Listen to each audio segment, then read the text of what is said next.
A power play goal, up 27-13 in shots after 2 periods, but the same result.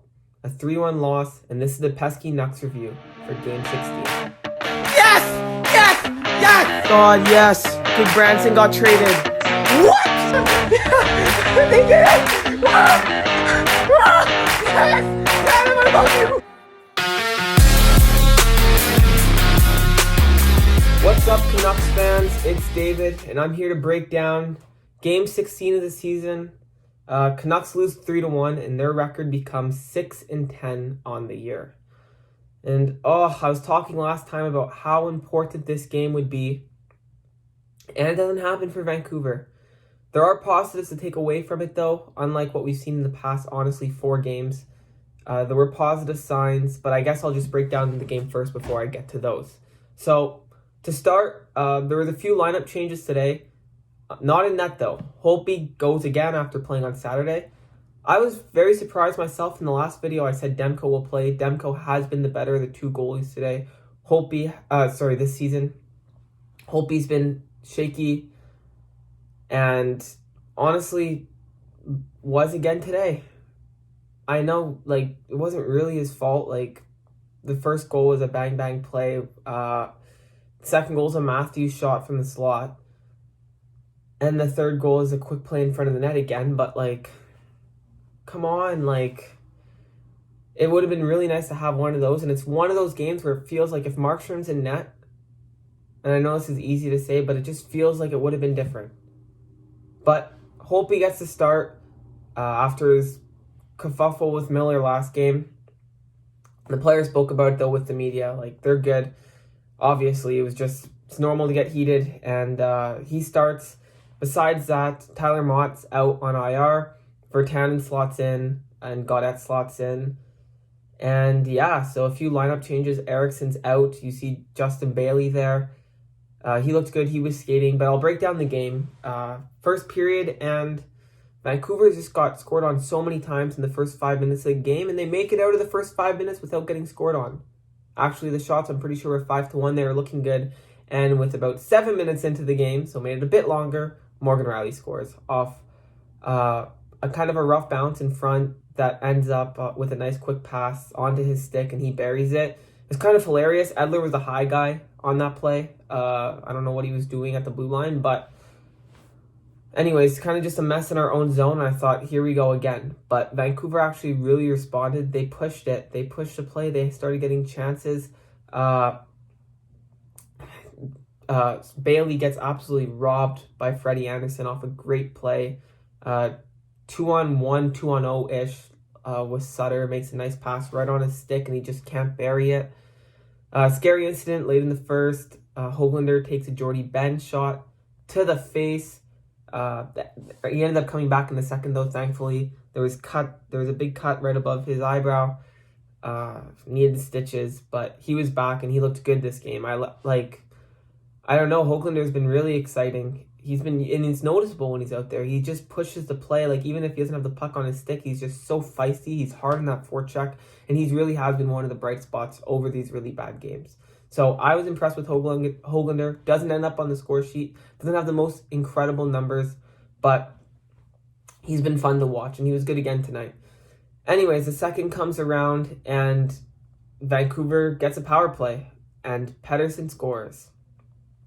And man, that was classic Petey. Takes it on the power play, rips it shelf. Anderson didn't see a thing because Justin Hall was screening him. Matthews was in the box too, which made it even more sweet after he hit Jolevi for no reason. What are you doing? Anyways, Pettersson snipes, assisted by Hughes. So for those of you who are rooting for Pettersson to get back to that point per game, Pettersson, he's got a point in every single game against Toronto this series. There's a nice goal. Quinn assists it, and from Brock.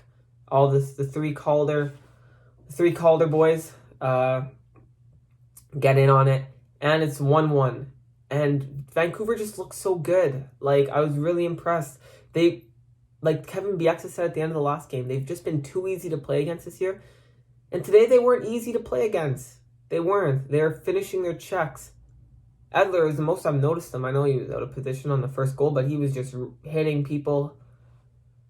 And I don't know, like we stayed out of the box. Like I know Toronto had 3 power plays, but like we just weren't as dirty. It didn't feel like we were hooking and tripping and slashing all the time for no reason. Like I was impressed. And like I said in the intro, 27-13. Those were the shots after 2 periods. And man, like it was a lot. It was nice to see. It actually looked like they cared. And into the 3rd period, it was unfortunate that it was only 1-1 because I felt like Vancouver could have been up by a couple. And with this Leafs team, with that crazy offense, you don't want to be, if you take your foot off the gas for even a minute, it can bite you in the butt, and that's exactly what happens. Quick little play off the side wall, gives it to Matthews in the slot, and Matthews puts it 5-1 Holtby. Now, I know it's Matthews, and it's from the slot, but Holtby, man, it goes right along the ice, no one in front of you, that can't be a goal. That has to stay out. That has to stay out, because it's such a backbreaker. And then right after that, the 3rd line comes out there, they lose the face-off. I believe it was Mikheyev strong in the forecheck. Hughes loses the puck. Somehow ends up on Kerfoot's stick, and then Kerfoot puts it home. And it's 3-1. 3-1 just like that. And really that push that we saw from Vancouver all game went away in the 3rd. The last 5 minutes, they poured it on. But it took 15 minutes to get to that point. Like, you can't have sequences of just such bad hockey like that. And that's what happened. It looked like they were just falling apart. And Vancouver's making a push. They get a late power play, and Miller zips one off the crossbar. And yeah, when that happened, it felt like it was over. And besides, Vancouver just had some zone time at the end, but no really great chances after that. Marner missed an empty netter. I was happy because he already has 2 empty netters on the season. Like, it's annoying seeing him rack points up on empty nets. Leave those for Bo, Tanner, and Louis. But yeah, and Vancouver loses 3-1. And it sucks because it would have been really nice to see this team win this game. Because it's been a really hard week. And it's 5 losses in a row. And yeah, I don't know. It definitely wasn't a more encouraging effort though. I thought Höglander stood out. Hughes, I know he had a few mishaps in his own zone, but I feel like I noticed him offensively. Pettersson was quiet actually for the first half, but he was one of our better forwards. I didn't love the game Miller and Horvat played. I found Horvat was soft on the puck tonight. Got kicked out of a lot of draws. Miller too, with some weak turnovers and just uncharacteristic plays. But there were some encouraging efforts. I like the way the bottom 6 played. And yeah, defensively we were definitely sharper. Like there weren't just gaffes where we just gave up like a clean breakaway. Like Toronto still had good chances, but Toronto's going to get those chances. They're Toronto. But a lot of positive signs. Now we have a 2-day break, so no game tomorrow, no game Wednesday, and we're back in Calgary on Thursday. And I don't know, the season's starting to slip away. You're 16 games in, you're 6-10. And I'm not sure how the message really changes from last time. I don't think there's a lot of speculation about who goes. I don't think at this point, as like in between now and Thursday, there's going to be any changes in terms of management or coaching.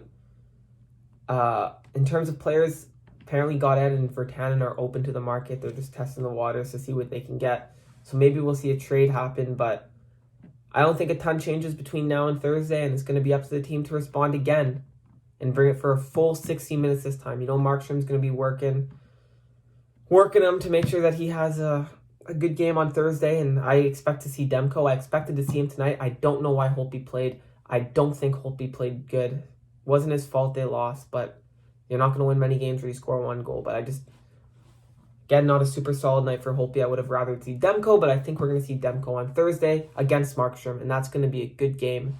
Then they play Calgary 4 times in a row, so it's going to be a big test. You can't keep dropping. If you're going to drop every game to Montreal, Toronto, and Calgary this year, like, forget it. So they got to find a way to beat these teams, and Calgary's one of those teams that they've struggled against this season, even at the end of last season. So let's go. Hopefully they get a win on Thursday. But those are my thoughts. Definitely some positives to take away from this game, but just discouraging. It's discouraging because I think every Canucks fan hoped for better going into this year, and there just hasn't been that. Hopefully they can take the momentum that they had in the first 2 periods of this game, transfer it into Thursday.